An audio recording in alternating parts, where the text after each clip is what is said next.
To see a Super Bowl in person, more than 100,000, and more than 300 churches across the country used Super Bowl Sunday as an opportunity to talk about a subject you don't discuss much in church: pornography. Pastors had some help from a dozen NFL players.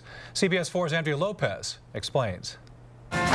Services at the Summit Church of Castle Rock started out as they usually do.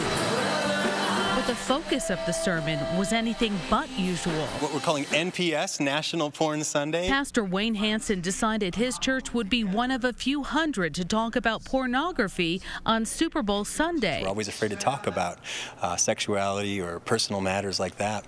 And we want to just really bring out into the light what the Bible has to say about our thought life, what it has to say about lust, what the Bible has to say about keeping our minds pure. With a little help from some NFL players who also use Super Bowl Sunday to address the fact that about 40 million people visit porn sites every day. Are sharing how they got free from the temptation of pornography. And the damage a sexual addiction can cause. There's no end result. It just keeps growing. It can never be satisfied. Pornography is real. Sex is an awesome thing that God designed, and here's how He designed it.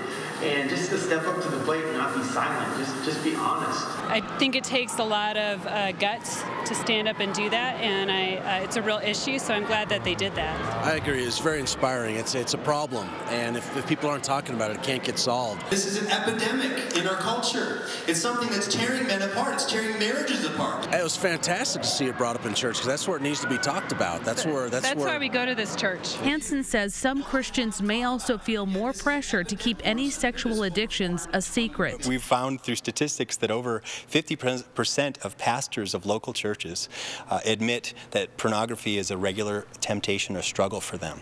We don't want you to be bound up in an addiction. With such high public profiles, the hope is these players will serve as role models for anyone struggling. Getting the sin out of the darkness into the light. Andrea Lopez, CBS 4 News.